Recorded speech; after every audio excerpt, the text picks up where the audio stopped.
নমস্কার বন্ধুরা, আমি শুভম চলে এসেছি নিউজ বাণী বাংলার নতুন একটি এপিসোড নিয়ে আপনাদের সঙ্গে। বন্ধুরা, আজকের এই এপিসোডটি শুরু করার আগে একটা ছোট্ট কথা আপনাদের সঙ্গে শেয়ার করে দিতে চাই।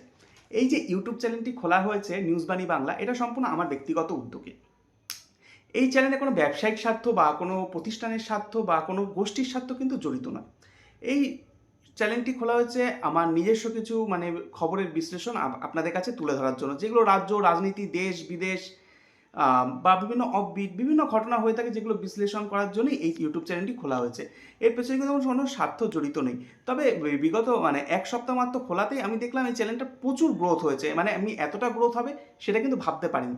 আপনারা পাশে ছিলেন, সেটার জন্যই কিন্তু গ্রোথ হয়েছে। তাই জন্য আপনাদের অনেক অনেক ভালোবাসার জন্য আমি অনেকটা ঋণী। বন্ধুরা, চলে আসছি আজকের এপিসোডটা নিয়ে। আজকের এপিসোডটা হচ্ছে পশ্চিমবঙ্গে যে আসন্ন বিধানসভা নির্বাচন হবে সেটাতে কোন দল কত আসন পেতে পারে। ইতিমধ্যে আমি দুটো সার্ভে অলরেডি করেছি, আর দুটো আলাদা আলাদা গোষ্ঠীর। একটি হচ্ছে চুনাভি সার্ভে, অপরটি হচ্ছে দ্য সিফোলজিস্ট। দুটি লিঙ্ক আপনারা পেয়ে যাবেন আমাদের ভিডিও সেকশানে। যদি সেখানে খুঁজতে গিয়ে আপনাদের সমস্যা হয় তাহলে আপনারা চলে যাবেন প্লে লিস্টে। সেখানে রাজ্যবাণী প্লে লিস্টে আপনারা ওই দুটি ভিডিও লিঙ্ক, ওই সার্ভেগুলোর পুরোপুরি বিশ্লেষণ ডেটা আমাদের ভিডিওর মধ্যে পেয়ে যাবেন। ঠিক আছে বন্ধুরা, আজকের বিষয়টার মধ্যে আমি চলে আসছি। বন্ধুরা, আজকের যে বিশ্লেষণ সেটা হচ্ছে আসন্ন বিধানসভা নির্বাচনে কোন দল কটি আসন পেতে পারে। এই সংস্থাটির নাম হচ্ছে, যে সমীক্ষা করেছে তার নাম হচ্ছে ইলেকশন ট্র্যাকার 7। এবার এই সংস্থা যে সমীক্ষা করেছে তার সঙ্গে কিন্তু আমি বা নিউজ বাণী বাংলা জড়িত নই। এই সংস্থা তার সোশ্যাল মাধ্যমে এই ডেটাটা প্রকাশ করেছে, সেটা আমি তুলে নিয়ে এসেছি আপনাদের সামনে বিশ্লেষণ করার জন্য। তা চলে আসছি আজকের বিষয়। ইলেকশন ট্র্যাকার 7 এদের ডেটা অনুযায়ী বাংলায় তৃণমূল পেতে পারে 174টি আসন, বিজেপি পেতে পারে 177টি আসন, আর কংগ্রেসকে তারা দিয়েছে 3টি আসন। তবে এর মধ্যে কিছু একটু ব্যাপার তারা রেখেছে।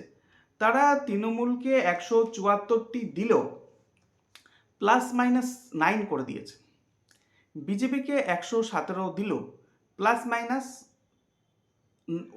ওখানেও করেছে। কংগ্রেসকে 3 দিলেও সেখানে +-1 করেছে। বামেরা যেহেতু আলাদা লড়ছে, বামেদের কোনো ডেটা এখানে নেই। জেওপি হুমায়ুন কবিরের দল আর আইএসএফ, তাদেরও কোনো ডেটা এই সমীক্ষায় প্রকাশই হয়নি। 294টি আসনের মধ্যে তারা এই ফিগারটাই দেখিয়েছে। এবার এখানে কিন্তু স্পষ্ট রাজ্যের আসন্ন বিধানসভা নির্বাচনে ইলেকশন ট্র্যাকার 7-এর ডেটা অনুযায়ী তৃণমূল তত্ত্বরিয়ে ক্ষমতায় আসতে চলেছে। এই সমীক্ষার রিপোর্টে সেটা স্পষ্ট।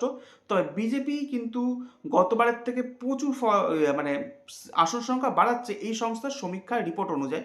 2021 বিধানসভা নির্বাচনে বিজেপি পেয়েছিল 77টি আসন, এরা বলছে 117টি আসন বিজেপি পেতে পারে। সেই সঙ্গে তারা বলেছে যে +-9, ফলে 117 থেকেও আসন বাড়তে পারে বিজেপির। তৃণমূলকেও +-9 দিয়েছে, তৃণমূলের আসনও 174টি থেকে বাড়তে পারে। এইবার পশ্চিমবঙ্গে ক্ষমতা আসতে গেলে কিন্তু বিজেপি যদি +-9 হয়, আরও 9টি আসন বেড়েও যায়, 26ও হয়ে যায়, তাহলেও কিন্তু ক্ষমতা থেকে অনেকটা দূরে থাকছে। তবে তৃণমূল অনেকটা সেফ পজিশনে থাকছে এই সংস্থার রিপোর্ট অনুযায়ী। কংগ্রেসকে 3 দিয়েছে, সেই সঙ্গে +-1, অর্থাৎ 3 থেকে যদি বাড়েও আরও ভালো ফলাফল করে কংগ্রেস, সেক্ষেত্রে 4টে হবে। যদি খুব বাজে ফলাফল করে 3 থেকে 2টি হবে। তবে বাম হোক বা আইএসএফ হোক বা জেওপি হোক, তাদের কোনো কিছু রাখেই নি এরা। এবার এই সংস্থার রিপোর্ট কতটা মিলবে সেটা তো আমি বলতে পারছি না, কারণ মানুষ যে ভোট বাক্সে নিজের মতামত দেবে, সেটা ভোট বাক্সের বাক্স খুললে তখনই মানুষ বুঝতে পারবেন। তবে এর আগে যে আমি আরও দুটি সার্ভে করেছিলাম, সেই দুটি সার্ভে এর সঙ্গে আরও বলে রাখি। এর আগে আমি যে সার্ভে দুটি করেছিলাম তার মধ্যে একটি হচ্ছে দ্য সিফোলজিস্ট কি জানিয়েছিল, সিফোলজিস্ট তৃণমূলকে দিয়েছিল 185টি। তবে সেখানে তারা দাবি জানিয়ে দিয়েছিল 185টি আসন তৃণমূল পেলেও এর মধ্যে যদি খারাপ ফল করে তাহলে সবচেয়ে কম হতে পারে 178টি, ভালো ফল করলেও সবচেয়ে বড় ভালো ফলাফল হতে পারে 193টি আসন। বিজেপিকে তারা দিয়ে দিয়েছিল 95টি আসন।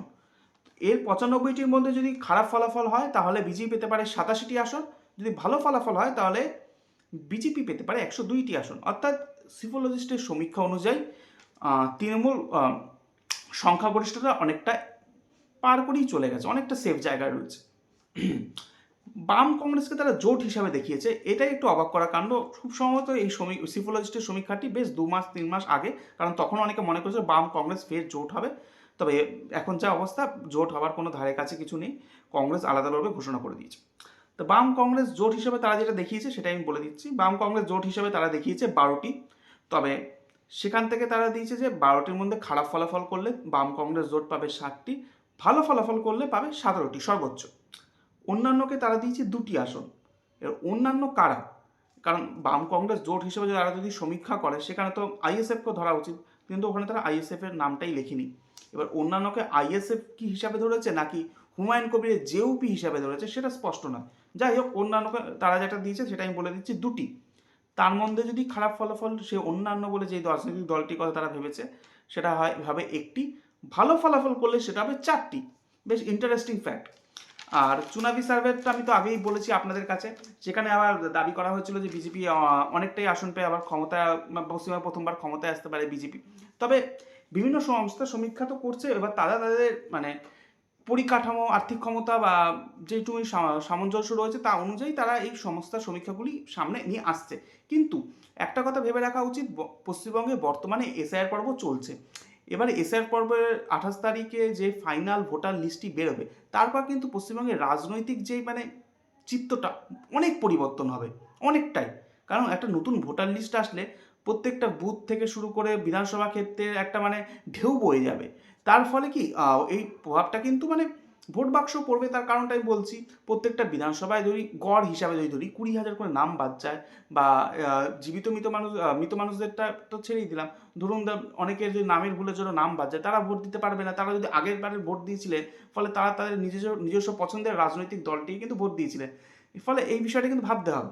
তাহলে 28শে ফেব্রুয়ারি পর যেই সংস্থাগুলির সমীক্ষা রিপোর্ট নিয়ে আসবে, অর্থাৎ এসআইআর পর্বের পরে, সেই সংস্থার রিপোর্টগুলি কিন্তু কিছুটা হলেও মিলতে পারে। এবার এক্স্যাক্ট কোনগুলি মেলে, দেখুন আমরা যখন কোনো খেলা দেখি, ধরুন ক্রিকেট দেখি বা ফুটবল দেখি, দুটো দল খেলে, ঠিক আছে? এবার দুটো দলের মধ্যে কোন দল জিতবে খেলার আগে কিন্তু আমিও বলতে পারি না, আপনিও বলতে পারবেন না। এবার কিন্তু অনেক বিশেষজ্ঞ বলেন এগিয়ে আছে, ও এগিয়ে আছে, ওই প্লেয়ার ভালো খেলতে পারে। তেমনই ভোটের ক্ষেত্রেও তাই হয়। বিভিন্ন সংস্থা তাদের ডেটা নিয়ে আসে, একটা ইঙ্গিত বা পূর্বাভাস দিয়ে দেয় এই দলটা ভালো করতে পারে বা ওই দলটি ভালো করতে পারে। ফলে কারটা মিলবে সেটা কিন্তু বোঝা যাবে যে ভোটদান যেদিন হয়ে যাবে, যেদিন ভোট গণনা হবে, তখনই কিন্তু এই ইঙ্গিতটা স্পষ্ট পাবো আমরা। স্পষ্ট কি একদম সোজাসুজি জানতে পারবো। তাই এখন যেগুলো আছে সেগুলো একটা পূর্বাভাস ধরে নিন। যেমন আবহাওয়ার পূর্বাভাস যেমন আপনারা শোনেন, আজকে বৃষ্টি হবে, আজকে রোদ হবে। এবার কতটা মেলে সেটা তো আপনাদের ব্যক্তিগতভাবে আপনারাই ভালো বুঝবেন। তেমনই এটাও একটা পূর্বাভাস হিসেবে জেনে নিন। এটা যে কতটা মিলবে তা আমিও জানি না, আপনিও জানেন না। তা আগামী দিনে এরকম আরও অনেক সমীক্ষা, যেগুলো ভালো ভেরিফাইড সমীক্ষা, সেগুলো নিয়ে আমি আপনাদের কাছে আসবো এবং বিষয়টা নিয়ে বিশ্লেষণ করব। আজকের এই প্রতিবেদনটি কেমন লাগলো তা অবশ্যই আপনারা কমেন্ট বক্সে জানাবেন। ভালো লাগলো জানাবেন, খারাপ লাগলো জানাবেন। আর আমাদের এই ছোট্ট চ্যানেলটিকে সাবস্ক্রাইব করতে অবশ্যই ভুলবেন না। ধন্যবাদ, সকলে ভালো থাকুন, নমস্কার।